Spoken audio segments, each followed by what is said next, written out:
You take the blue pill. The story ends. You wake up in your bed and believe whatever you want to believe. You take the red pill. You stay in Wonderland. And I show you how deep the rabbit hole goes.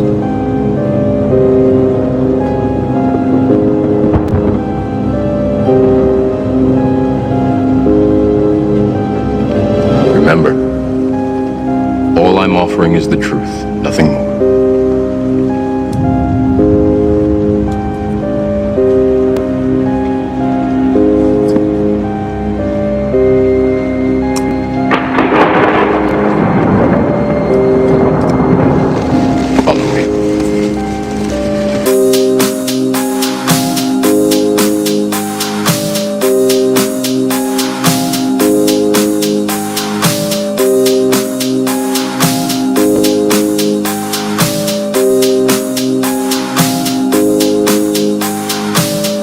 Let me tell you why you're here. You're here because you know something. What you know you can't explain, but you feel it. You felt it your entire life, that there's something wrong with the world. You don't know what it is, but it's there, like a splinter in your mind, driving you mad. Driving you mad. Driving you mad. Driving you mad.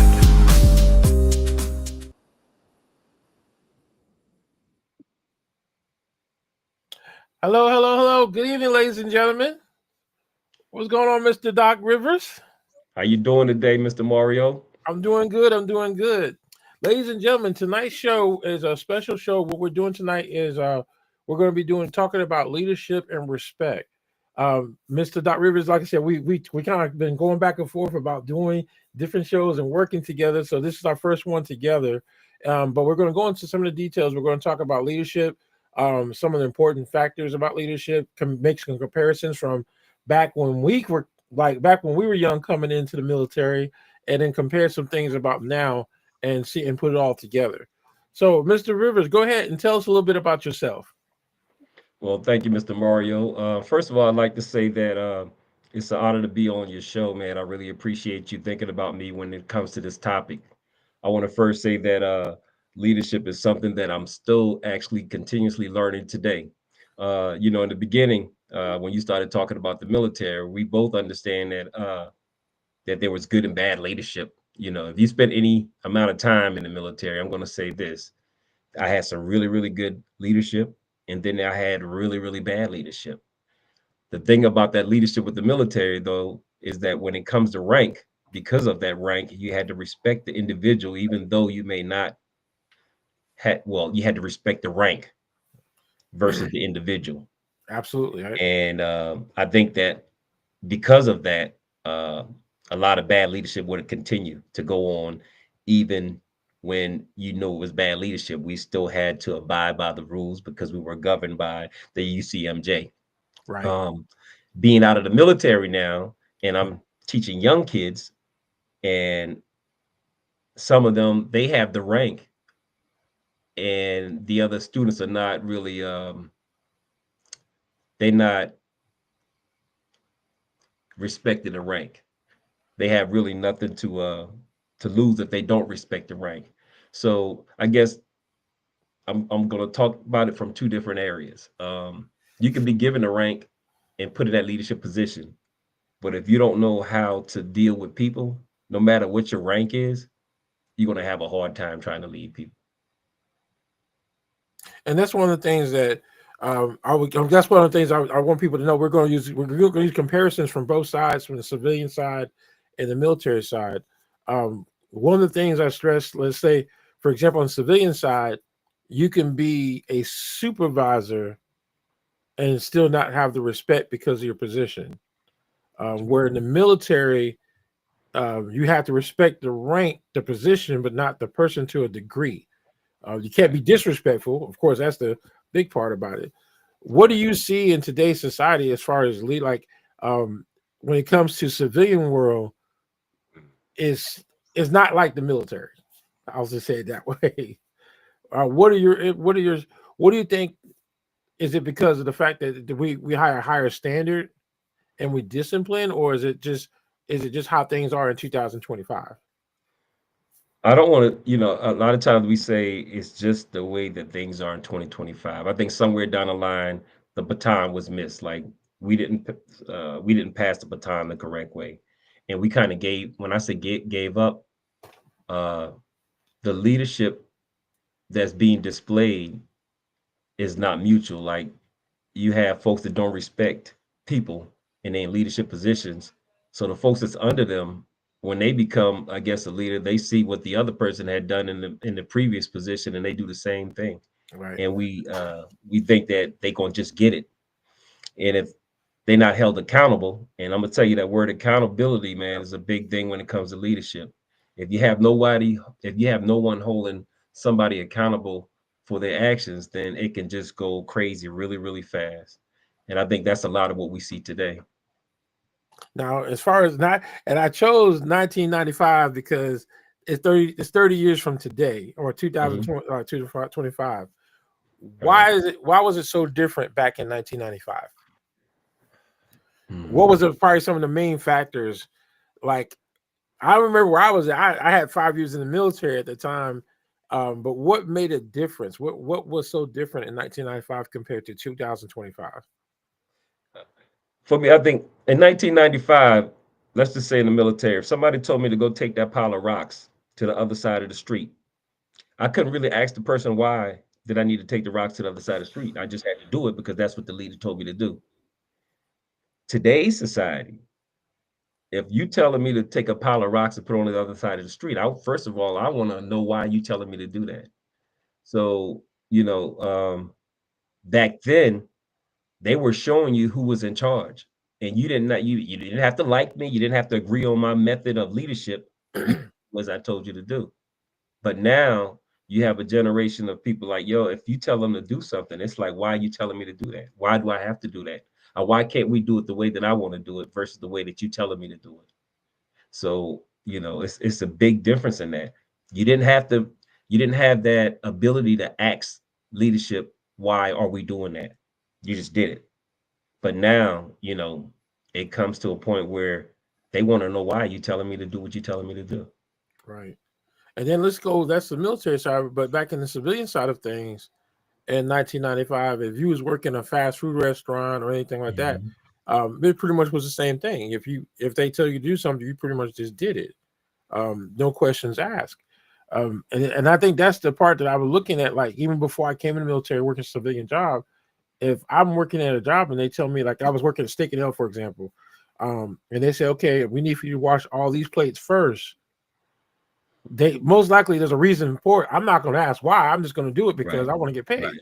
right. Now in today's society, um, in a working environment, you'll have the employee ask 5,000 questions before they execute, That's and true. while they're asking questions, they're losing. They're presenting bad customer service because now they're wasting time, and then it has a go. Then that customer service stuff gets out to where okay, you asking questions on why we put the buns on over here versus just making the hamburger, the cheeseburger, whatever it is to order, and it causes a delay. Mhm. When you and then this one of the things that I want people to know, you're a JRTC instructor. Right. What are the challenges that you like with preparing our youth Mm. for leadership positions? Like, because JRTC is more so discipline and training them to be leaders. I Yeah. think it's probably one of the few courses or classes Mhm. that a person can take in high school that will teach you discipline and leadership. Yeah. I know there's sports and stuff that they do it too, but more so classroom related. JRTC is pretty much one of the only one and few. What are the challenges that you come across when you're teaching JRTC? Okay. I'm going to be very transparent when I say this, that when I get a young man or young woman in my class, I try to figure out a little bit about their background because there's such a gap in uh, family structure. And Okay. the reason why a lot of the students behave themselves, conduct themselves a certain way, or they talk a certain way in front of grown-ups is because they're allowed to do that in the home. JRTC is a program where, you know, a lot of people think that we put people in the military. That's not true. Like less than 10% of those students actually go in the military. Right. Most of them go on to, you know, to be part of the society and a working force. A few of them go to college, of course, but the majority of them they just go out into the workforce. Right. Excuse me. So what we try to teach is that discipline, that leadership, and that life skill, the courtesy, learning respect for each other, learning how to deal with people. Because you know, as long as you live in, no matter what field you go into, you're going to have to deal with people. And we try to teach. There's a certain level of respect that kind of comes from both sides. Even me as an instructor, when I'm talking to these young people, because when I went into JRTC, I was just coming out the military, and I didn't realize that these were young people that were like at home. These weren't people that went to basic training. These were not people that was surrounded with a military family. These were young people that was just trying to survive really in their environments. So first of all, I had to get to figure out who they are. You know what I mean? What are they, you know, where they coming from? Um, and I realized that the reason why there's such a disconnect with young people and let's say adults is because sometimes there's no line that has been drawn. Like parents are friends with their kids, or they doing certain things with their kids, and there's no bounds. Like, and they feel like they can do and say what they want to say in front of you because you haven't set that boundary. And I think that shows in the workforce right now when we talk about customer service and things of that nature. There's a lack of discipline and lack of respect for people, period, Right. because there was not, you know, that base was not set. Um, And I want to use this, and you probably you can easily relate with what I'm about to say next. Go ahead.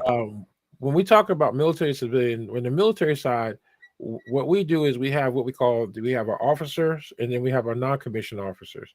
Hmm. A non-commissioned officer, it takes, in order for you to become a leader or be put in a actual leadership position, it take you anywhere between, if you're a fast tracker, you'll get it within 2 to 3 years. But on a regular basis, you're looking at 5 years to become a non-commissioned officer. A Right. lieutenant, who is an officer who outranks any enlisted, come in within the first year of graduating from college and joining the military or becoming an officer in the military. They come in and already have a position of authority based on them coming in. Now, when we deal with our second lieutenants, what is our job as NCOs to teach our second lieutenants? I'm going to transfer. I'm going to take this one, and then I'm going to talk about it on the civilian side. Hmm. Well, that's a great question that you posed, because my daughter, after she graduated from UNC, North Carolina Central, she went through the RTC program and she went into the Air Force and she was that second lieutenant.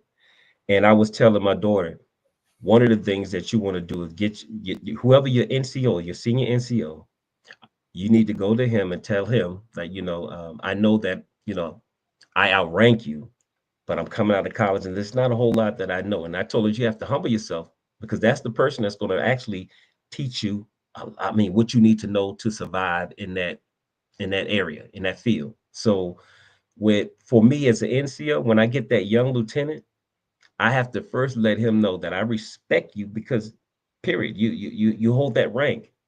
The second part of that is that I want you to know that I'm here to help you succeed and not I want to succeed and I want you to succeed. So once we come to that mutual understanding that we a team and together we can make this thing work. Right. But if we not working together, I don't care how much, the rank thing. I don't care how much uh the level of rank is. If we don't have an understanding between each other, and I want to go to trust, we got to be able to trust each other that we're going to get the job done and we're going to get it done in a manner that's going to be satisfying for both of us. Um, that second lieutenant doesn't have the experience, right?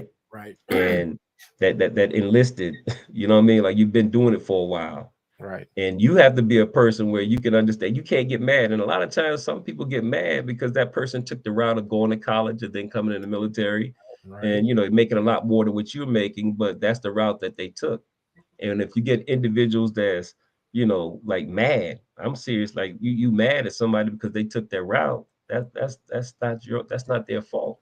Right. So we have to think about all the different aspects that would make the relationship between a second lieutenant and an enlisted person, the dynamics of that relationship. And I think and I'm gonna ask this question. In most cases, when you have a second lieutenant, and they don't listen to that senior NCO, what normally happens to that second lieutenant? Meltdown. I've They have seen a it. meltdown. They they Meltdown. they, they fail at everything they try to Yeah. do, because if they think they know it all, they're going to find out real quick. You might want to use that experience from that non-commissioned officer, Yeah. and then go from there. Now, that's in the military side of it. Is a good leader understands and respects experience. Right. So on the civilian side, let's say, for example, and I've seen this a lot, you take a young person that, let's say, ran for a governing position in our society, and Right. they're young, and they come on board. Let's say they get elected. Well, then you have Mhm. other individuals on the same level that he or she is, that have been doing it for 2-3 terms. I've seen where, if you as a young individual come into a position where you're equivalent to others, but yet you don't respect their experience, you fall flat on your face a lot. And so one of the things that I've noticed, and just in comparison between military and civilian, it's the same. If you don't respect experience, your failure is going to happen. When I say failure, more so, you're going to struggle. I'm going to say failure. I'm going to say Mhm. struggle. So that's one of the things that, when it comes to leadership, a great leader understands the experience and the different traits that each individual that they work with at the same Mhm. level and Right. beneath them. When Yeah. they disrespect that, that's where they make enemies. That's where they have struggle. Their stuff task can get done easier, but they choose to do it the hard way to a degree, because they're not honoring that experience. They're not honoring that respect that you're supposed to have for someone who does have the experience. And so Right. what we see here, let's say, for example, if you go in, let's say we're going to work at McDonald's, I'm just getting hired, but this guy over here, he might be older, he might be younger than me, but because Mhm. he's been working there for 5 years, I should automatically give him some sense of opening dialogue. I'm gonna be more open to what he says because of his experience. Mhm. 2025, like I said, I think there was a disconnect somewhere, because you have individuals come in the job and just don't care what your experience is. They just come in there to do what they got to do and leave.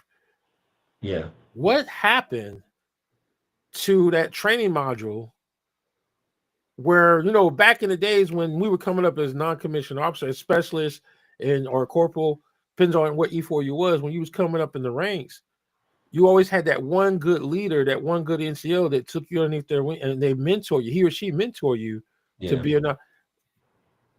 In the Yeah. civilian world, it's the same thing. You'll have that one person that's very knowledgeable take up. It seemed like that mentorship is very rare. Now, back in the day in the military, it was like 85% you're going to get mentorship. Today, it's Yeah. like it's like 15%. Yeah. And I think that's what is in the civilian world. It's the same thing. Is we're not taking time to mentor our youth to be ready to be good leaders. Mhm. Why I'm gonna is say. Oh, sorry. Go ahead. Go ahead. so I say no, but why is that? What are we missing? What's the missing element into why are we not training our youth to be great leaders? Is it like a brick wall in between this because Yeah. of our backgrounds and the way we were raised? Like, what are the factors that are missing in that? Because I sit back and, right now, if we had to rely right today, if we had to rely on our youth Mhm. to take us through, and take charge, I'll be scared to death. So to me, I'm Yeah. trying to figure out what's that missing element to get our youth to say, look, we need for y'all to start focusing on being a leader for the next generation. Right now, we can't. If something was to happen and we had to throw all our youth into positions to do things, could we really rely on them to do it? Yeah. So Mario, I guess I'm gonna ask you a couple questions. What courses out there that's teaching young people how to be great leaders? I mean, you know, of course, Ooh, JRTC is one of those ooh, that we can do that. But you got those main courses. You got your math, your English, your sciences. But who's teaching them how to interact? Who's teaching them how to deal? How to not show so much emotions when you're in a leadership position? Like I have cadets that when they become juniors and seniors, they're managers at McDonald's in the area that we work in, right? And they have grown adults working for them. And right, I'm like, you know, and a lot of times I lose cadets, their senior year in high school. When I say I lose them, because they start making a lot more money and it's hard to keep them in the program. But what we have taught them from the ninth grade to the 10th and 11th, from 9 through 11th grade that we get them, we teach them that leadership ability and you know go thinking outside the box, and you know we just teaching them so much life skills that they're able to go and manage grown people.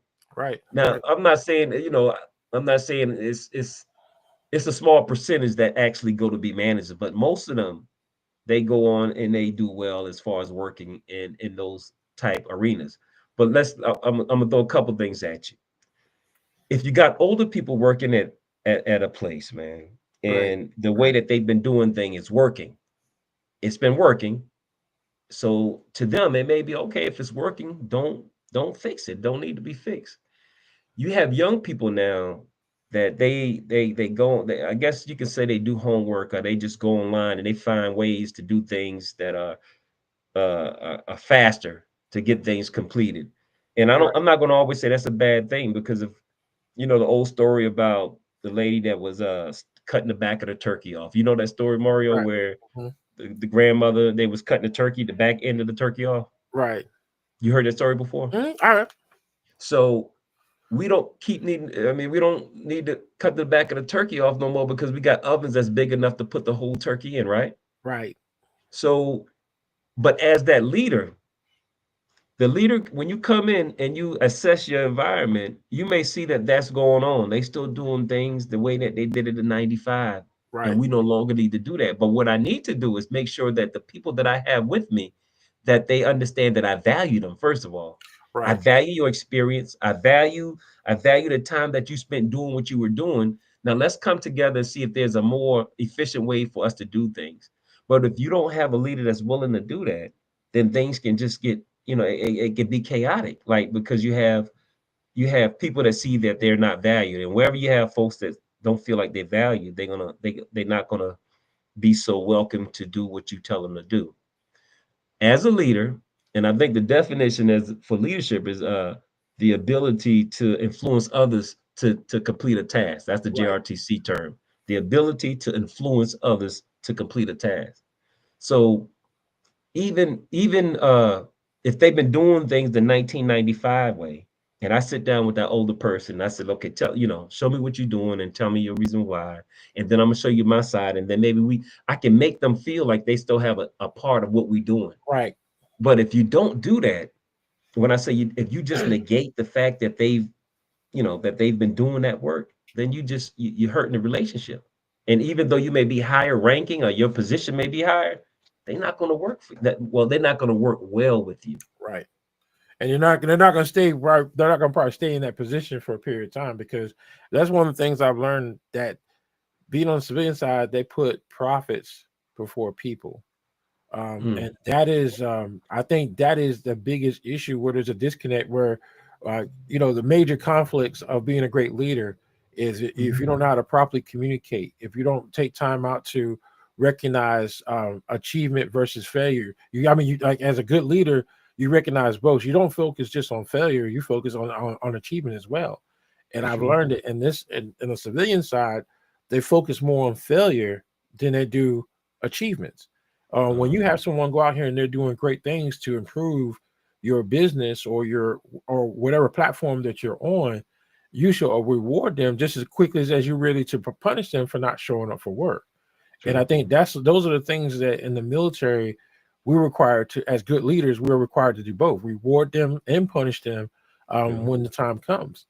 Civilian Right. world, I've no more, and I worked at a couple of civilian sectors, and I say, why aren't you taking time to recognize, this here it is, you got this person working in the snap bar, and their money never come up short, the customers are always happy and smiling. I say take time to recognize and reward that, because guess what? When it's not recognized and awarded, it goes away. Why am I Mhm. going to sit here and work to get to $10 an hour when the same person that come in and do the job that's terrible at it gets paid $10 an hour, and I'm not even being recognized for the extra mile or the extra that I'm doing. So Right. it's a sense of, like you said, you're absolutely right. There is nothing out there that teaches you how to be a good leader, how to be a good supervisor. And then like us coming up, like we were taught well on the job, like our being like PLDC, B not, A not. Yeah. I know they Yeah. have different names for it now, but Right. Yeah. those are like, as you progress in leadership, you were trained to be a better leader. You got more tools put in your toolbox to Yeah. go out and lead and take care of soldiers.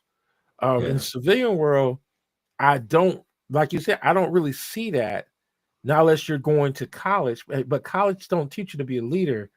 It teaches you to be educated. Yeah. It teaches you to be more focused on the business, the profit of that business, more so than the people. That's true. That's true. That's So, true. so that's why I'm like, because like I sit back now I say it so many times, like I would say, just like going to the skating rink, perfect example. Hmm. I had to explain to a person, why are y'all forcing us to not sit on the wall? And I said, okay. I said, you're sitting on the wall is a risk. If you happen to fall off that wall backwards, you're going to get hurt. Now, as an adult, the chances of you falling are going to be slim to none. Well, guess what? That little kid over there is watching you, and he's fascinated because he see you sit on the wall. So then that little kid, now adult falls off the wall. It's not far. It's not going to be far to the ground because we're taller. A kid Right. falls to the ground. That's going to be more damage because they're smaller. A lot of times people don't understand what you do is you're actually molding the younger ones underneath you. Yeah. Good or bad, you are a Yeah. role model. And that is something that I've learned in the military. They teach us to be good role models to follow, because like, remember when you was the E4 and you pin on that E5, all that Yeah. stuff you get away with E4, you can't get away with it no more, Yeah. because now they're molding you to where now you got to lead by example.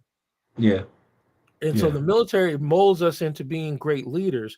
That's why when we come out in the civilian world, number one, we do have a hard time adjusting, but we're the best ones for leadership positions because we learn how to lead, and we learn how to shape our individuals underneath our subordinates into being better. Civilian world doesn't have that. Yeah. Um, and I don't know, as we were growing up, how many role models did we have growing up?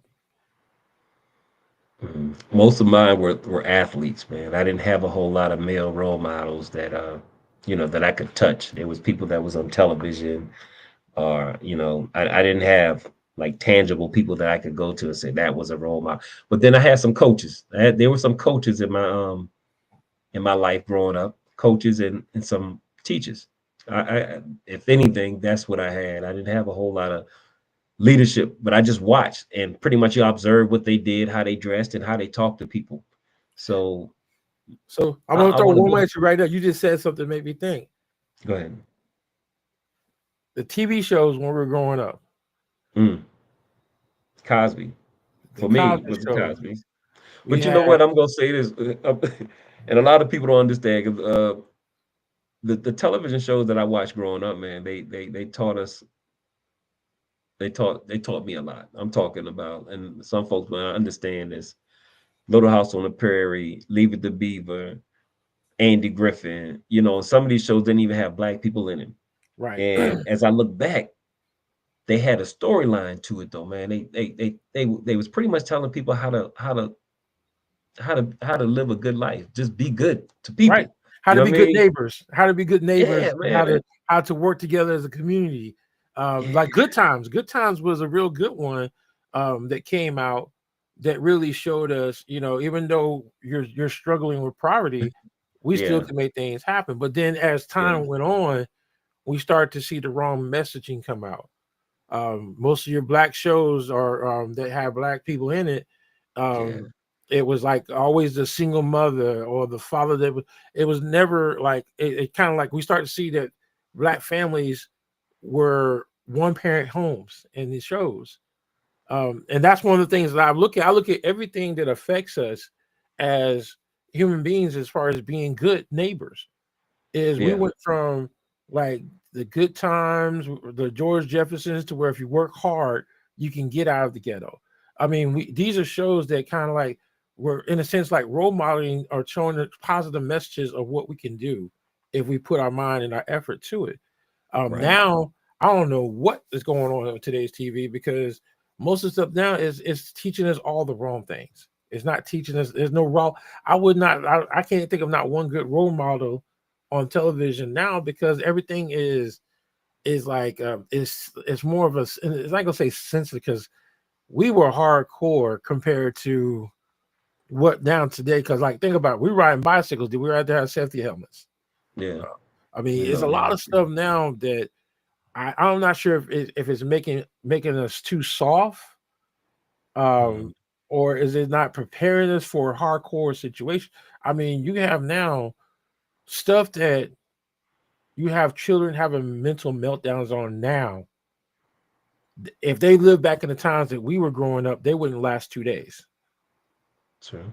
True. So True. it's kind of like what's the missing element in developing leadership in our youth, our children, our young adults, because now it seems like they've grown up in a time where things were just all over the place. Then we're growing up there like nobody cares to be a role model. Everybody's focusing on profit or making a quick dollar. Um, Mhm. so it's like what can we do to shape that? Uh, And Do I know you you do. think? The thing is, I know you do a Mhm. lot. You do so much to shape and to be an impact on our youth and even some of those that have made some bad decisions. Mhm. But what is the thing that's missing? Mhm. If I had to look at all the dynamics, do the churches teach these young people how to be leaders? Like I got it. Sunday school is for you learning the Bible. You know what I Right, mean? You got to learn the Bible and learn how to be a good person. right, What you see in Sunday school and what you guys see, what they see at home is probably not what we see in the school system, first of all. right, Because sometimes parents don't want to see, they just they don't want to, that they don't want to look at reality. But Johnny at the school sometimes is not what Johnny is at the house. And but then there's times where Johnny is at school what Johnny is at home. So I've seen it both ways. Where do you know that your son or your daughter's addicted to vaping? And they be like, well, my son doesn't, do this, and my daughter doesn't do that. And I'm like, well, that's like you don't want to look at reality, and you can't help something that if you don't want to face it, like this is what it is. right, You have some kids that are young people that don't know how to deal socially with other people. Like we have a good time texting. You know what I mean? When I say we have a good time text, they can text you all day, right, but when you sit and have a conversation with them, can they tell you, a little bit, like if I'm saying, tell me about yourself. You're going for this next position, and this is what we do. You want to go for first on, right? Well, these are the criteria for a first on position. All right, now tell me a little bit about yourself. So we have to teach them. Well, when you talking, you need to look me in my look at me when you're talking to me. You know right, what I mean? Say your name, and just getting them to be able to communicate to you effectively, like face to face, is kind of difficult for some of them. But if you get them to text you, they can text you exactly what you're looking for. But as a leader, we're looking for people to be well rounded when they haven't been, you know, they haven't been communicating to people face to face. It's everything is social media. Like, and I'm Right. not saying social media is bad. It's just you gotta figure out which part of it is good for you and which is not so good. I tell my students, if I were to go through your YouTube page, it would tell me a lot about who you are. If I look at your 24 hours and how you spent it, if you spent your 24 hours like 44 or 5 hours a day, you on Instagram, you on TikTok, and you just looking at nonsense, that's telling me a lot about who you are. If you was to take my phone and you look at what I'm looking, it's got to be something that's motivational, educational, Right. inspirational, something. That's what I got to feed myself. But they don't know that at that age. They don't Right. know that what they're getting into them is is getting into them, and that's what's going to come out of them. So even if I show a 2 minute video every 3 or 4 times a week, a 2 or 3 minute video going into them, getting into their mindset, it's helping them understand that what's coming in is what's going to come out. And Right. I'm telling you, just taking those videos of adversity, resiliency, it changes them. I have them, from the beginning of the first from the beginning of the semester to the end of the semester, I got them standing up in front of a class talking now. But who's doing that for some of your leadership that's coming out into the civilian world right now?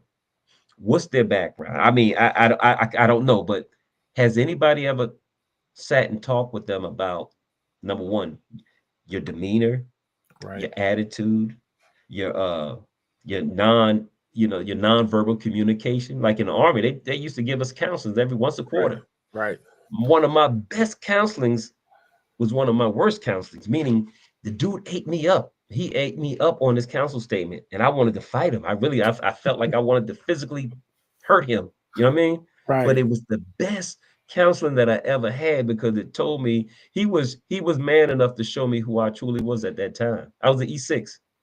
He said you don't want to adapt, the access different things was coming out with computers, and I was doing 42 alpha work. And they was asking me to do an Excel spreadsheet, and I had over 500 people, and I'm like, they didn't teach me that in when I went to AIT, they didn't teach me that, and I wasn't trying to learn it. So he was like, when he sat me down and he gave me that counsel statement, he showed me who I truly was. Now I had two things I could do. I could fight him and again, UCMJ, Right. or I could take what he said to me, evaluate it, and then make some changes. And I made those changes. And it was hard because when people truly show you who you are and you want to, you can't sit back and just be mad. Think Right. about what they said and try to, is that true? Be real with yourself. Right. Right. And that's one of the things that as a person that's like I always say, if you're comfortable, you're never going nowhere. When you're uncomfortable, you're willing to learn and adjust. Um, One of the things that I've learned over the years is that it goes back to every person molds you into the person that you are, either good or bad. True, They have an input. I look true. back when coming up as a child, and like you said something earlier that caught my attention.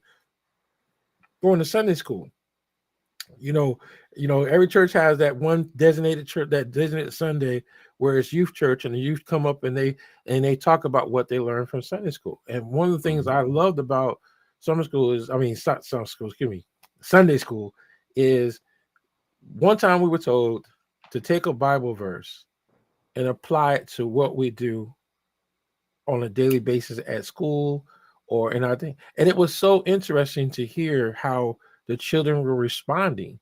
Like they say, Mhm. okay, David and Goliath. I learned how to deal with people who bully me when I'm going to school. I And then like they that. kind of like take that story that they learned about David Goliath and they apply it to their everyday, and they talk about how that story from the Bible made them understand what they were up against when they came across a bully. Um, when you're able to teach a young person how to translate the Bible into what you're going into and dealing with on a daily basis, you're molding it and you're teaching them how to receive information and use it to better themselves. Um, I don't think that happens. I'm not sure if I mean I don't know if that happens, but that was one of the things that I learned growing up in the church that made me a better person was knowing how to apply what makes me a better person and how I can use it in my daily life. Just like the counseling statements, God knows. I did not like the fact that I was held back 1 month from making my E5, going from E5 to E6. But that one moment held me back when it came time for when I got my E6 and I went to B knock or A knock, well, B knock in this case, B knock, I was a distinguished honor grad. So some of the times when I was being punished and I didn't agree with it, I did accept it, understand it, and to make it better. So here it is, those counseling statements, those quarterly counselings, those NCLRs, all those things make me into a better person because we had an evaluation process to tell us when we were right or wrong, or when we need to improve and how to improve. So by that, I became distinguished honor grad for B knock and A knock. So but that's that rating policy to let you know if you are here or you're here, so you know how to adjust. In the civilian world, they don't have something like that. Okay, look, you on fries, you know, your fries, you burn the fries one time and blah blah blah blah blah. But you didn't talk about how I'm able to make 8 or 10 packs of fries in 2 minutes. You didn't talk about that my skill set. So you don't give me a even balanced evaluation, so I can take in the good and take in the bad. If you just give me nothing but bad, then I'm just going to think I'm a bad person across the board. True. So you got to give there's a balance. And I think what we do with our today's youth, we point out all the bad stuff. We don't talk about the good stuff. We just talk about the bad. Oh, well, y'all always doing this. Why are y'all doing these TikToks? Why? Okay, tell us like, well, you do TikTok. Teach me what's good and what's bad on TikTok. Explain to me what, kind of make me understand. But some people now, like you said, like how you said it a few minutes ago, you didn't learn it and you weren't going to learn it. You didn't want to learn it. Yeah. But you have to have an open mind. And I think that's where we have to, as the older adults, we have to have an open mind. But as we get older, our mind starts to close. Yeah. And we have to go back and so for some of us that are trying to still be good mentors, we have to do things. We have to spend a little more effort to keep that mind open, because we'll look at a situation and shake our head and it's like, I don't know how we're going to get through this one, and it's just like we have, and I think that's what it is that a lot of us now as adults are closing our minds to what the youth are dealing with and going through. Yeah. Because like, how many of us want to know why TikTok is so important? Mm-hmm. I mean, to me, I get it. I understand it. But is it something that I'm into? No, but I understand it. I understand it, and I understand why it's important, because you have some people who are using TikTok to better themselves and become better at making money. Yeah. I've learned that there's some strong lessons in making money on social media. Yeah. Didn't think it was possible. Some of the stuff I still don't believe, but it's possible. Yeah. So is this our only platform that we're providing for our youth to learn from? Mm-hmm. What other platforms are out there besides social media that they can learn from? That's if it ain't a TikTok video, how are they going to learn something different? Because you look, just take a look. Every time there's one of those TikTok challenges, how much of an effect does it have on the youth? It even has an effect on most of the adults too. It depends on the ones still trying to act like they're young. But I mean, social media it's one of those things to where we have to learn to embrace it, because if this is the platform to where we can reach our youth, to connect the dots and get them, then maybe we need to see, okay, how can we use this platform to teach our leadership skills? How can we use it to show them the good and the bad? If you just say, I'm not going to do it, you just cut off all of your youth. You just cut off any challenge you have on teaching them something. And I'm just saying, like most of us, we're comfortable with Facebook because that's something we can do all day long. But when it comes to Instagram and TikTok, it's a little bit more challenging, because it's like you can get away with like what is it, acronyms now? Like this, like you can say this. I had to learn that, and that's a whole new language. Yeah. But the thing is when you're able to learn that language, guess what? You're now able to communicate. Yeah, you're right. So it's and that's why I said the good thing I can say about the military, it did teach us how to adapt and overcome. That's true. And I think in our leadership skill sets that we have to learn how to adapt, overcome, and use those platforms in order to communicate to our youth. We I always try to use comparison when I'm talking to my students about how we did it when I was growing up and how they doing it now. And I said, you know, I know the older folks when I was growing up, they probably didn't understand some of the rap that was coming out because that was Right, like the true beginning of the hip hop era, the Run DMC. The rap was starting to be a big thing, right, and spinning on the floors. Some of them older folks probably thought we was like, oh, there's something wrong with them. But right, and then I look at what they're going when I say what they're going through. When I right, listen to, because I give them the opportunity, man. When I say give them the opportunity, like I could give them a line of my favorite rap, like Eric B. and Rakim, Paid in Full was one of my favorite songs, and he was talking about what he used to be and what he is now. right, So I would say to them, give me one line of the music that you listening to.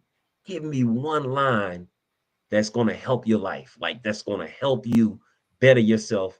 And a lot of them, they can't, they don't have them. Like right, right, they listen to the music, but they don't have, you know what I mean, like a go-to. You know what I mean? I had some go-to songs. Like if I was feeling this, I got that. You know what I mean? right, But right, what they're listening to now, man, is not just it's not all of it, but a lot of the music that they listen to, man, is chaotic and it's talking about hurting other people, and you hmm, know what I mean? And it's like, is that is that it? You know what I mean? If it's helping you, I can see you listening to that. But if it's not helping you, why listen to it? I said, if you like the beat, tell me you like the beat or something. Tell me right, something. right, But right, you listen to music that doesn't do anything for you. You know what I mean? Like, right, but going back to what you said as a leader, you said something earlier, man. If you're going to be in a leadership position in 2025, you have to be able to, you got to be a little versatile. You have to use versatility. Because if you stuck on the ways that we were doing things 10, 20 years ago, it's no longer here. right, Everything is changing at a rapid pace. You have to learn how, the lingo and, what's going on. What are the things that's changing in 2025? You know what I mean? People, you got Chat GBT, man. Folks go on that AI website now, man, and do all kind of things that took us like months and years to get right, put together. They put it right, together in 20 minutes. But yet, we know leadership positions, man, and they got tools, and you might be like, yo, it's moving so fast. So if you're going to be in these leadership positions, man, you have to realize that you have to stay up on what's going on. Because right, if you don't, those folks that those folks that are like just trying to get to the top, and they're not going to let nobody, when I say don't let nobody stop them, you don't have to be disrespectful while you're going, trying to get right, there. You don't have to be disrespectful. If it took that young lady a month to do what you did in 2 days, you don't have to discredit all the work that she put in it right, because she didn't know that Chat GBT was out there. You feel me? right, yeah, And that can hurt people, man. As a leader, you have to be able to sense the room. You know, when people say when you walk into a room, you need to go ahead and especially if I'm speaking. If right, I walk into a room, and from being a DJ, you know right, what I mean? Like you walk into a room, they told you the setting, and when you get there, you're like, okay, they told me A, B, C, and D, but I see A, B, C. You know what I mean? You have to be able to read that room so that you can, do a really, really good job of whatever it is that you're trying to do. And that's the same with a leader, man. When you walk into that room, if I got some older folks in that room, first of all, I'm acknowledge them. I'm acknowledge my older folks because if it wasn't for them, I wouldn't be in the position that I am now. I want them to feel welcome. You know what I mean? That's number one. I gotta let them know that I have gratitude for what they've done. Even if they haven't done much, I'm gonna let them know, you know what I mean? I appreciate them before I go on with my agenda. right, That's just the right thing to do as a leader. And you right, got people now that they don't want to even acknowledge that. They're like, yo, that was 20 years ago. I don't want to hear about that. Let's move forward. Like, right. And the thing is, one of the key things is as a leader, you gotta keep up with the current things. true. Um, I've seen one of the biggest things I hate about North Carolina is how people do not embrace technology. Mhm. Um, they will say quick, fast, in a hurry, I don't need it. But everything nowadays, you got to know technology. And in a perfect example, today I went to training and I have I mean, you know how I'm so go gadget type. And so I have Right. here it is. I have my iPad, right? I get the no one. If you've never seen before, you don't know what this is. So I walked into the church, which is where we had a training today, and I put it on the desk, and I'm up here and I'm taking notes and I'm doing. Well, the person had a problem with me with the iPad because they thought I was video recording the training, and I'm like, oh no, this is an iPad. I'm just using it to take notes. Well, sir, you got to take that down because I think you're video recording. Okay, she's a little bit older, but if you don't understand technology, don't think it's a threat. Yeah. Don't think of it as a threat. But what a person would do, an older person would do, is they'll see a piece of technology and think it's a threat. And that's what's wrong with our Congress to a degree is they're supposed to be leading us as a country, but because they don't understand it, nor do they want to take time to understand it, they'd rather just rule it as a threat versus take a better look into it. You got almost half the Congress can't even operate their cell phone correctly. Um, but yet you want to pass laws about cell phones. So so from a governance standpoint, we don't have great leadership because of what we see going on the government side. So then what do we? So we go from government to where okay, let's look at our state level. Okay, are we getting good leadership in our state level? And I mean again on government side. Then we look at our community, and so to me, I'm looking at then you look at the church, then you look at the workplace, then you look at the school. Where are our leaders? Where are our mentors? Where are our role models? And that is the challenge is that if you get one good role model at a school, that's a norm just to have one. Back in Yeah. the day, almost everybody that worked in school was a role model, parent. They understood the assignment. Right. Um, Today, because and the thing again, that money causes a effect to where people are now disconnecting themselves from the role models, the mentors, the leaders they're supposed to be because that dollar is not hitting them right. Mm. And it's sad, but don't get me wrong. You got those who are natural born leaders who care. The fact they don't, Mm. they would love to get paid, but they care Mhm. enough to do because they understand the assignment. Right. And I Right. think back in the days that it was coming up, we have more teachers, we had more role models, we had people who played those roles who cared about setting the example. Yeah. Nowadays, they don't care about setting an example. As long as they've reached their agenda, they get paid that money, that dollar is hidden right. They don't care on what they look like in the public eye. Mhm. And it started, and it's supposed to say, even in sports, it got to the point. I mean, back in the day, we had good role models. Michael Jordan, we had, I mean, well, okay, Detroit probably did a little bit different, but yeah, I mean, we had good role models that we could look to. But now I don't know what to say about that. I mean, now it's like I've never heard like they blew my mind when I heard an NFL football player going to prison for killing somebody. Yeah. I'm Yeah. sitting here like, make it make sense. Yeah. You getting paid all millions and millions of dollars, Yeah. and you still want to live like. And I get it. If you grow up in the ghetto, you can't get it out of you, but you can manage it. To the degree. I mean, that's one of those things I keep hearing that. Yeah, when you go, you can't get the streets out. Yeah, you can. You can't. You might not get out of you, but you know how to manage it right. So don't take away what you work hard for. Yeah. But Yeah. but that's what I'm saying across the board. When it comes to leadership, we're not able to respect our leadership. And when we have lose respect for our leadership, we've lost our way. Mm. We really have. And that's why I say leadership and respect is so important to where when we have no leadership, then we have no respect. So then what are we doing?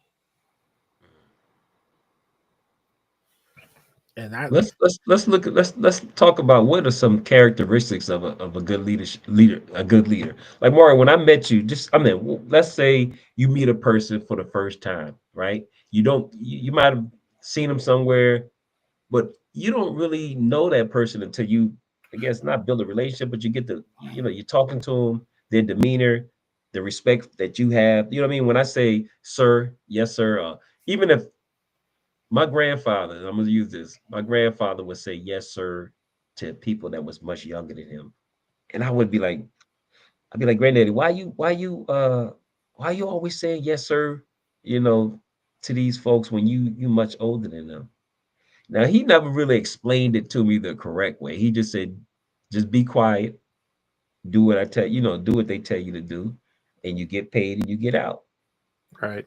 Pretty much what he was telling me, man. Later on as I'm thinking about it, they don't have to be older. I mean, they don't have to be older than you in order for you to say yes, sir. Respect will take you Right. a long way. That's what I got from it later on in life, man. When you meet people, man, their characteristics, uh, what you see on Facebook may not always be what it is.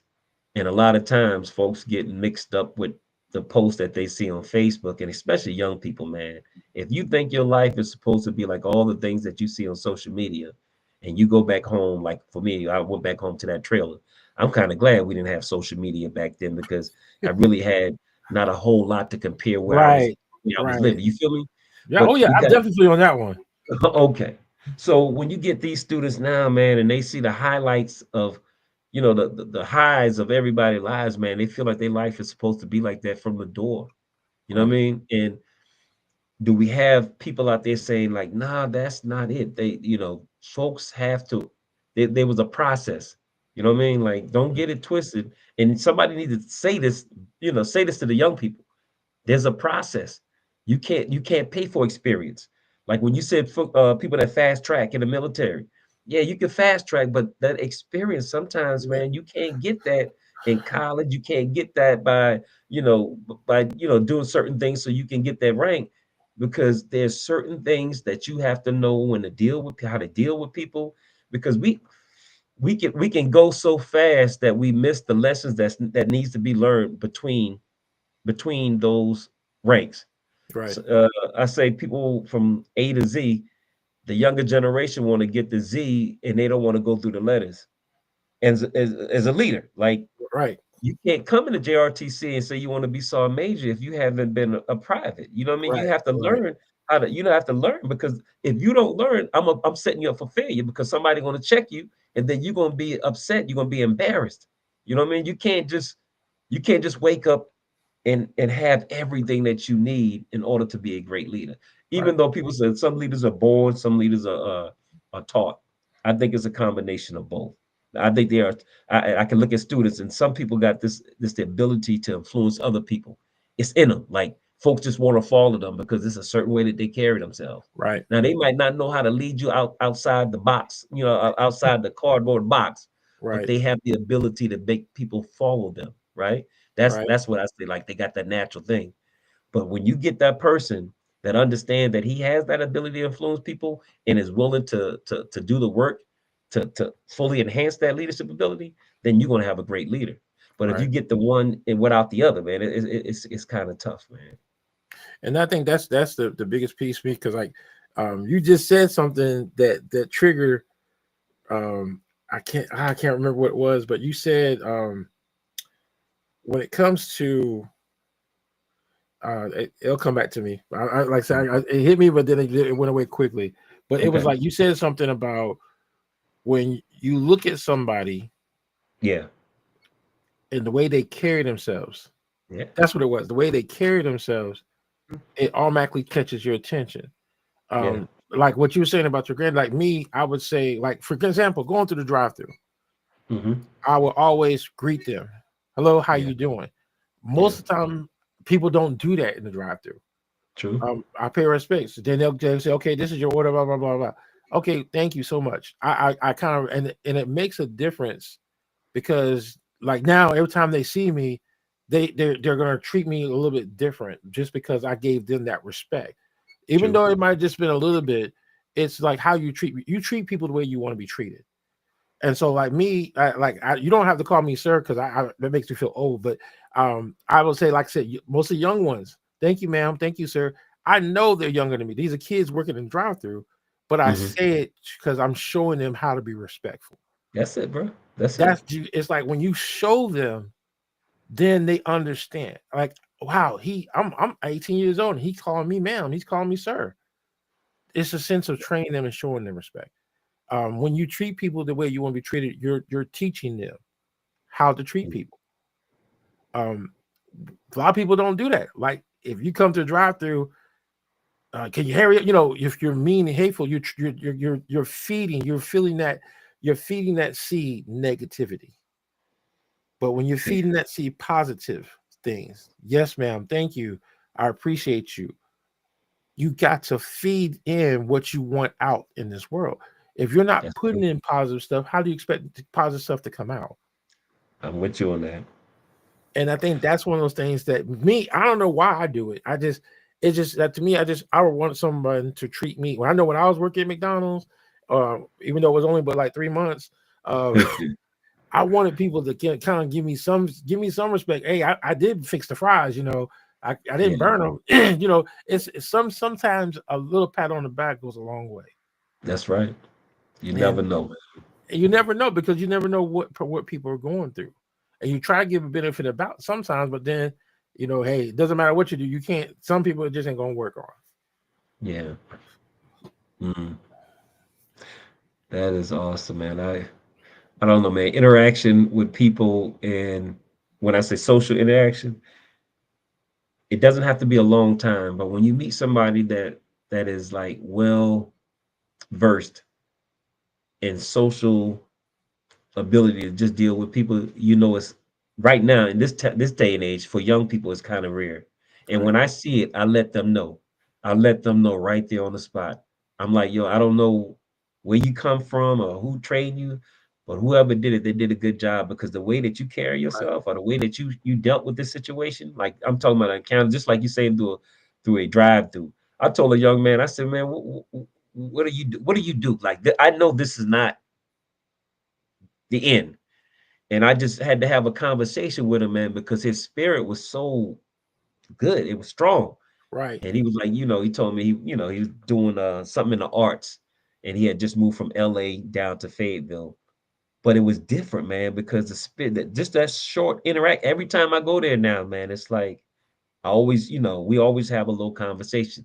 Because in the back of my mind, if I had a business and I want people that represents me, like if I'm not there, I want that person to be able to represent me. Right. He would be one of those individuals Right. that I would think about first. You know what I mean? Resume may do one thing, but just because I know his interaction with me, Right. I would think about hiring that young man before I hire somebody else, man. And I don't even know him just because of the way he carried himself with me. It's just like, and you know what? It's just like the cookout right here on Cliffdale. I'll go in during lunchtime and get some. I'm the most motivated person I ever met working fast food restaurant. Hey, Yeah. how you doing? I mean, she's always like high Yeah. spirit, high Yeah. motivated. Yeah. Yeah. So what she's doing, even it could be false motivation, it could be her, it could be motivation, but the way she carries herself, I would definitely want her to be working on my team because I know no matter what, she's going to properly represent and she's going to make people happy with a smile for customer service. I mean, customer service now is like it used to be once upon a time, it used to be a standard. Now it's very rare. I mean, the only time you go get good customer, I mean, what through drive-through is Chick-fil-A, and they're starting to get a little shaky. So I mean, it's like people don't take pride in their work anymore. I know no matter what job you gave me back when I was younger, I always took pride with it. Look, I might be working at Mickey D's, but I know how to shake the salt on this fries. I take pride. You know, you take pride in something that you do. I don't know if it's something that it's a normal trait that's built into me, or if it's something that was taught to me. But it's all I'm looking at is be thankful for what you have. Yeah. It could be a lot worse. When you come from the bottom to the top, you appreciate things differently. Yeah.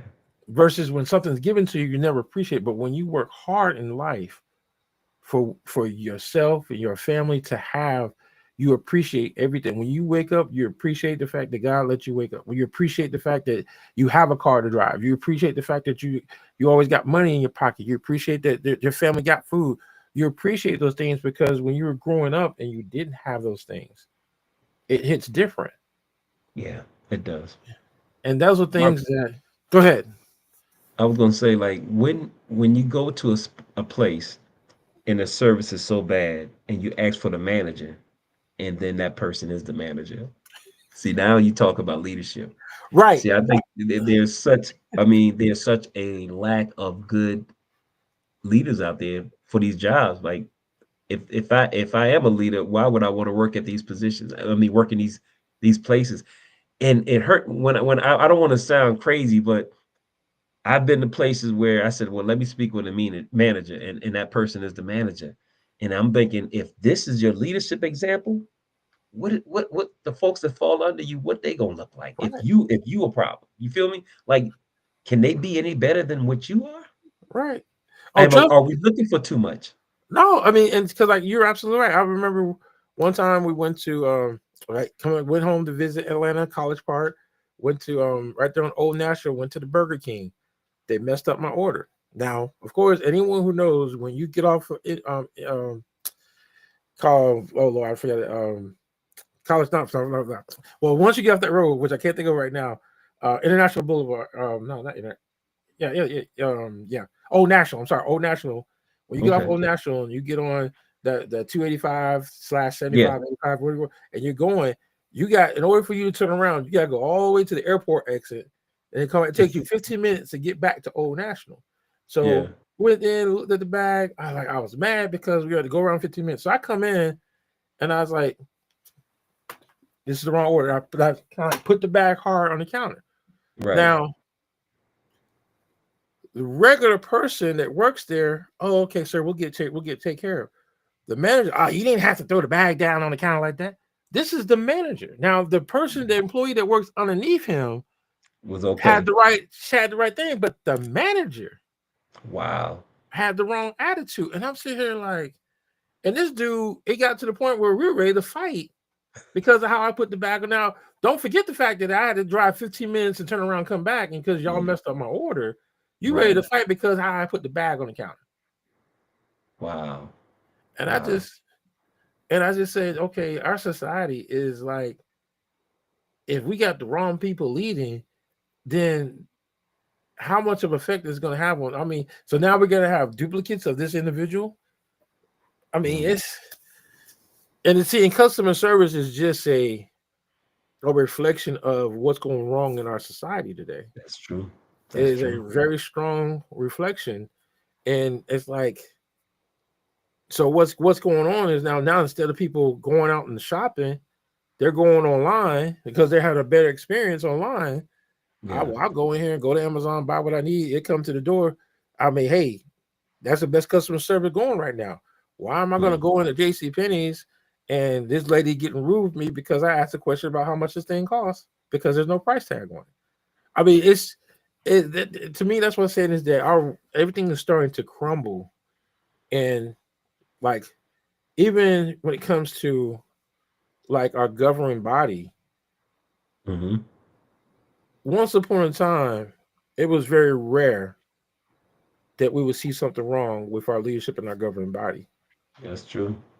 That's true. Now it is a norm. Yeah. And I'm not saying Democrat, Republican. I'm saying on both sides of it's a Yeah. norm now to see bad leadership, Yeah. bad We didn't role see that. models. We didn't see that growing up, though, man. We No, didn't. we didn't. We didn't see it No, we growing up. never saw that. We never If seen it it growing happened, up. yeah. If it happened, we didn't see that on television. Right. That would be that would be way behind the scenes. But let me ask you this, Mario. Are we looking for leadership in places where they're not being valued? Like, when I say valued, can we expect people that's getting paid $10 an hour to have a certain level of leadership, discipline? You know what I mean? Like, if I'm not making enough to take care of my family, I'm just going to use this. And I'm not looking at excuses. I try to look at it from Right. all From all sides. angles. Right. So if I'm going to a job that's paying me $10 an hour, first of all, my bills is higher than $10 an hour. Right. I can't really survive off of $10 an hour. So, well, I show up, and I know the right thing to say is you go to that job. If he's paying, whatever you decide, I mean, whatever that job is paying, you fill out the application, you go there. Now, this is what my people would have told me growing up. You go there and you do the best. If you a janitor, go be the best janitor you can be. If you're gonna be, whatever it is that you're gonna be, go be the best. I don't think that that's the case no more. Like they know that you don't pay me enough, and you know you don't pay me enough, and ain't a whole lot of people trying to knock down, the doors that come in here and work. So you just gonna have to get what you get. You know what I Mhm. mean? Like, and we are just getting, that's just a reflection of what's going on. Like, okay, when you walk into a store and it smells straight like weed now, like Yeah, it's prevalent. Like right, you go in right. different stores now, man, you smell that as soon as you come in. And once you smell it, is there a certain level of expectation that comes along with that? Like, Mhm. okay, I Yeah, know because where you I'm think at. it. Yep, I know where I'm at. It's like a hello. Well, you know where you're at. Expect what you. And it's so sad because now it's like when you walk into it's just like at the skating rink. I remember one time it was so strong. Someone came in there smelling strong, and I'm like, that sets a bad presence to like, okay, what's really going on? And so I ain't gonna lie, I got on the microphone and I made it. I said, whoever smoked that weed, please make sure you air yourself off before you come in next time, because Wow. it really doesn't. It sets a bad presence in a business. And I think that's to me that's the problem. But like going back to what you asked earlier though, is it was different when we were working part time.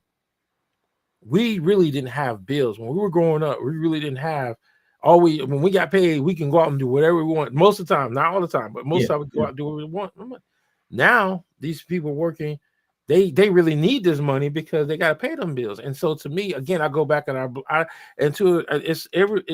there's a blame that can be given to every single portion of our society. But when yeah, it comes to the money thing, I can't focus no more but on the governing body because everything else was going up but the minimum wage. I remember when I was working fast food restaurant, I think minimum wage was $5.25. We're talking $2 difference. 30 years, like 35 years ago. yeah, yeah, And within 35 years, two cent. But I remember back then gas was what 90, 93, 87 cents a gallon. So it's like what's going on here? We're not adjusting with times to where everything else is going up, but that minimum wage in 30 something plus years is only going up $2. So it's there, and I think that goes to where our society has turned into a society to where profit comes before people. yeah, And right now, I think the only ones that are still putting people first, just from a quick standpoint, I would just say it's only Chick-fil-A. yeah, I don't see it anywhere else. I mean, it's like you go into Walmart, they're treating you like a criminal. You got to ask for permission for someone to open up the gate so you can get a pair of underwear. I mean, it's yeah, like wow, we're all criminals now. yeah, So it's like our society is just it's like it's changing so bad, and to a degree, it's hard to mentor the youth to overcome the obstacles that are being put in their place, and it yeah, becomes a challenge. I mean, I look at sometimes it's like I would say, for example, if you go to a family night, like it doesn't matter if you go to the game room, movies, or skating ring or a bowling mhm, alley. There's a certain aspect of how you think people should act in public right, that is no longer there. I should not, if I'm going to the bowling alley and it's supposed to be a family night, I should not have to see everybody's underwear when it's family night. I shouldn't see someone grinding on someone. You see little kids over here standing. yeah, This just like me. I wouldn't if I saw a little kid, I would act a certain way because I know mhm, that little kid's probably watching everything I'm doing. The young adults now is they'll be grinding because I remember one night I was playing a song and these two skaters were grinding on each other, mhm, and this is family night, mhm, so I had to change up the music because it's like if you can't respect the fact that it's family night, you're young adults, you should know better, but you still don't care what. And I think that's the thing is they just don't care. Like back when we were growing up, don't get me wrong, we used to play our music loud, but we didn't have no cussing in our music. yeah, Like now, F this and blah, blah, blah, blasting it, going past the school Yeah. or going past the school bus. It's like there's no sense of respect for your environment. And Yeah. I think that's the part that I don't know what happened. I don't know it's because of how they were raised or what, but we're not taking time to set an example. It's just like I want to kind of like lean back and do a little something, but I know better if I'm going to the school. Oh, let me straighten myself up a little bit. I don't want Yeah. the kids to see me this way. It's a sense of just it should be like an automatic click. It's no Yeah. longer automatic click. Yeah. I'm gonna say this. There was a couple things you said earlier. Just imagine what happened in the skating ring with the person with that strong odor.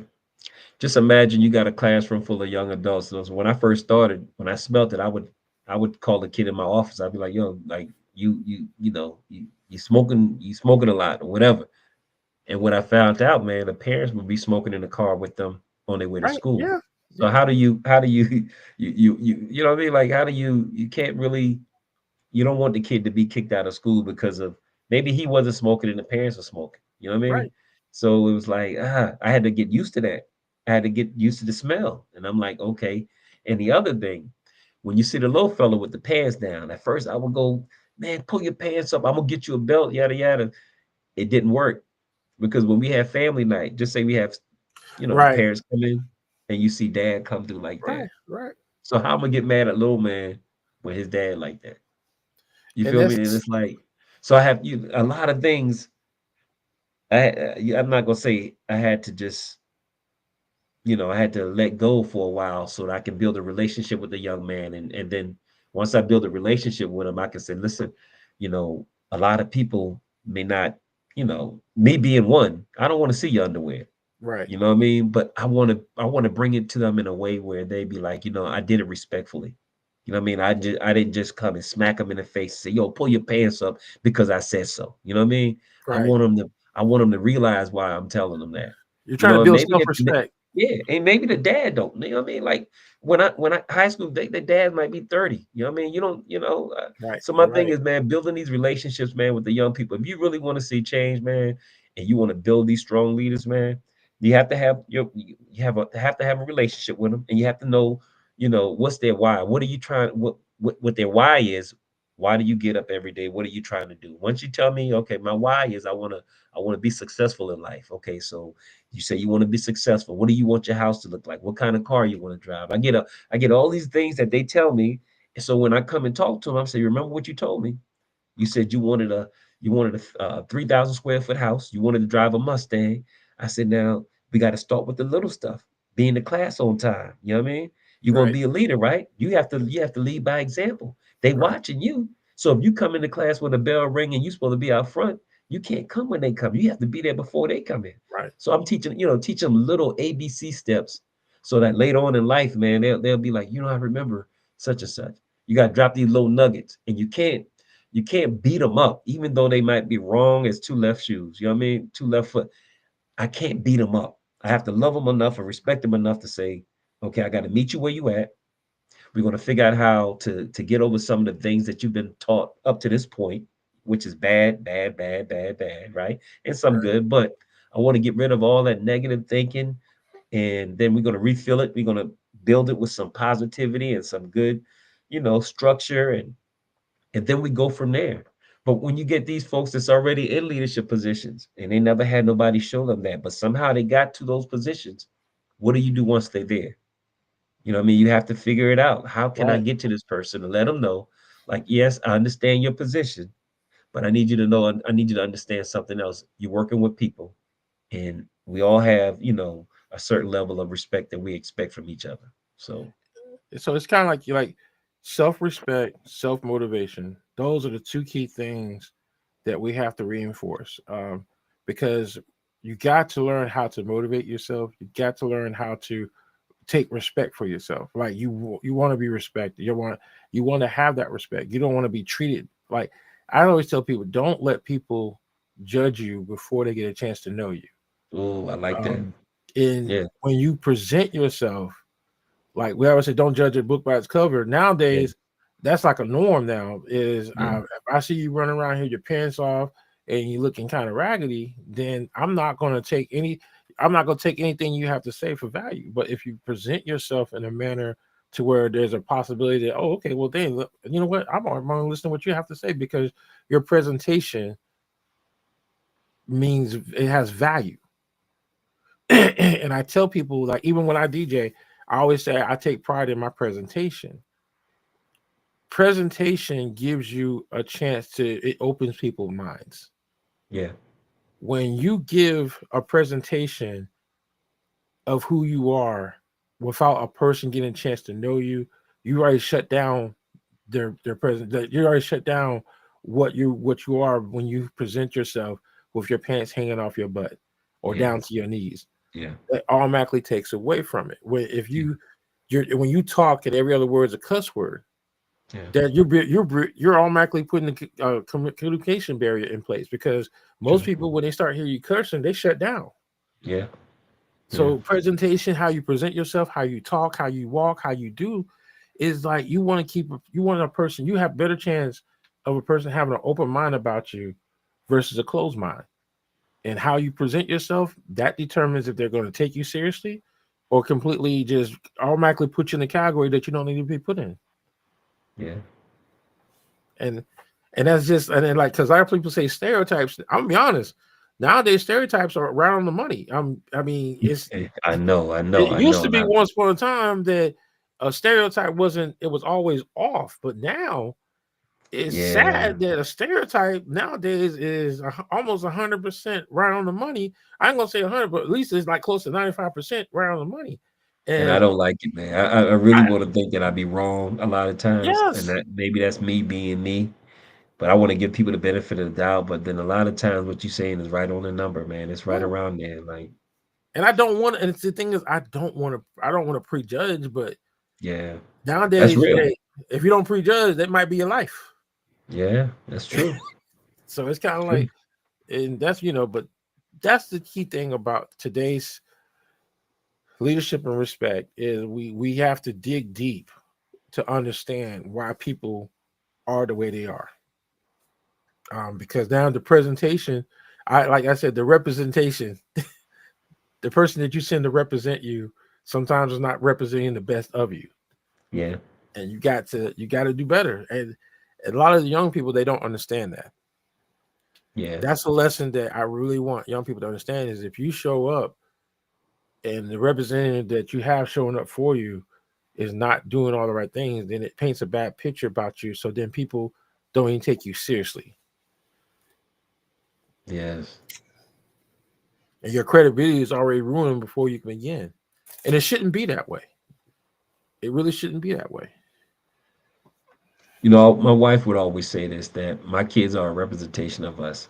Like we can't go somewhere and look in a certain way and conducting ourselves a certain way, and then our kids are out there, doing the total opposite. We always used to push that.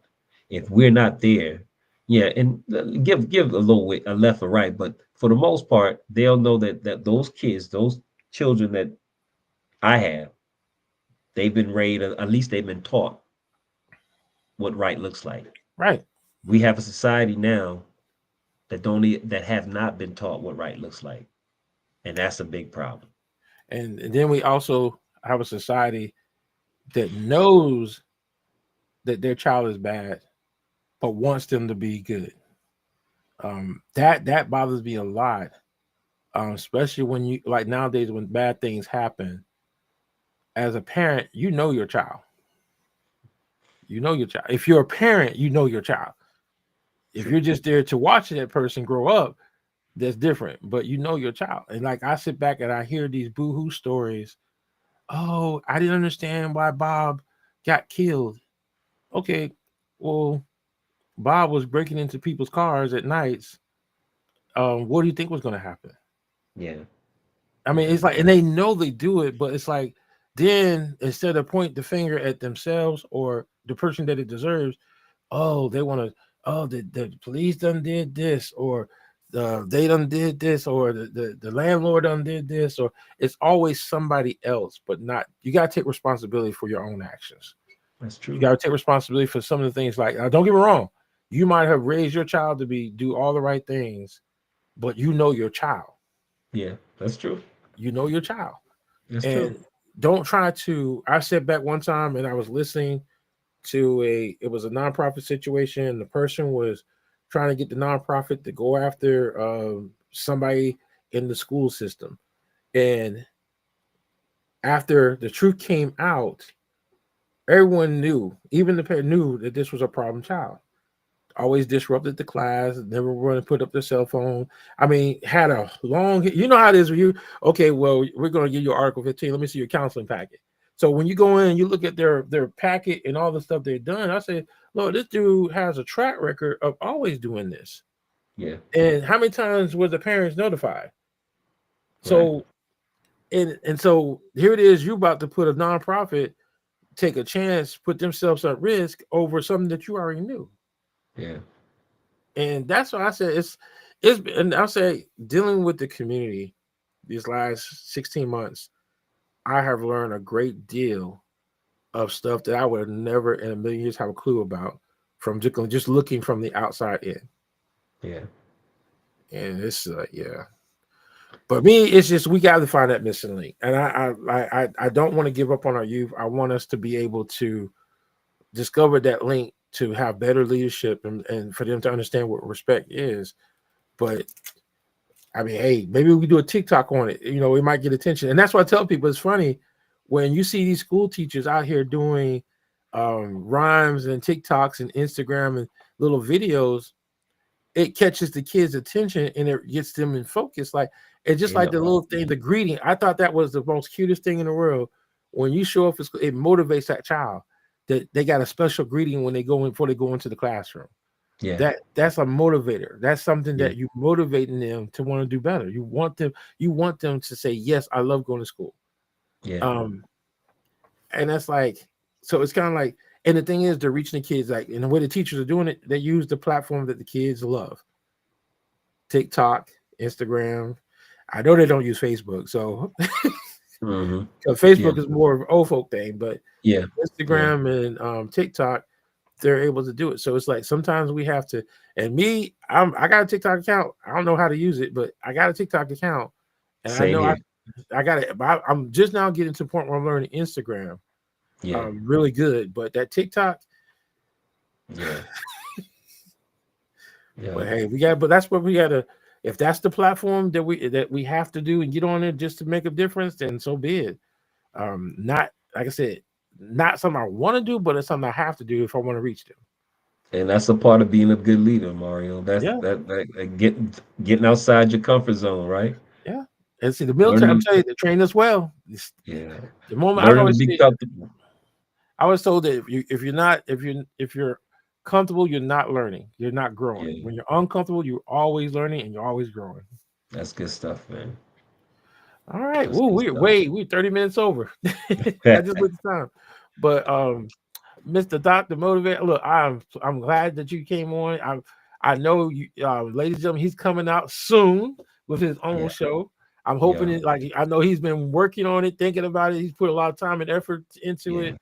I'm looking yeah. forward to it because when me and him have a conversation, it turns out to be very interesting conversations. Yes, man. I appreciate you and I appreciate what you're doing, man. And continue doing what you're doing, man. And let's try to build better leaders, man, out of the people that Amen. we come in contact with. You have so much knowledge, man. And let's start to share it. See if we can make a Look, difference in this world, man. most definitely. We got to look, get that drill sergeant in you. We got to get hot. All right, all right. All right. Yes, Well, sir. ladies and gentlemen, I hope y'all enjoy the show. Again, we try to do this every Thursday night. Last Thursday I had something going on. I had an event going on last Thursday, but I'm trying to keep this thing going on Thursday, where we get on the show, we'll get special guests to come out and talk about what we could do to better things in our community, in our world, in our society. Right. All right. So, Doc, with that being said, is there any last word that you have for our audience? If I could say anything, man, let's bring this village back, man. Let's try to bring this village back to make a difference, one Amen. person at a time. All right. So, ladies and gentlemen, with that being said, good night, and we'll see you next time. Right. And then, Doc, just stand by. Go behind the studio.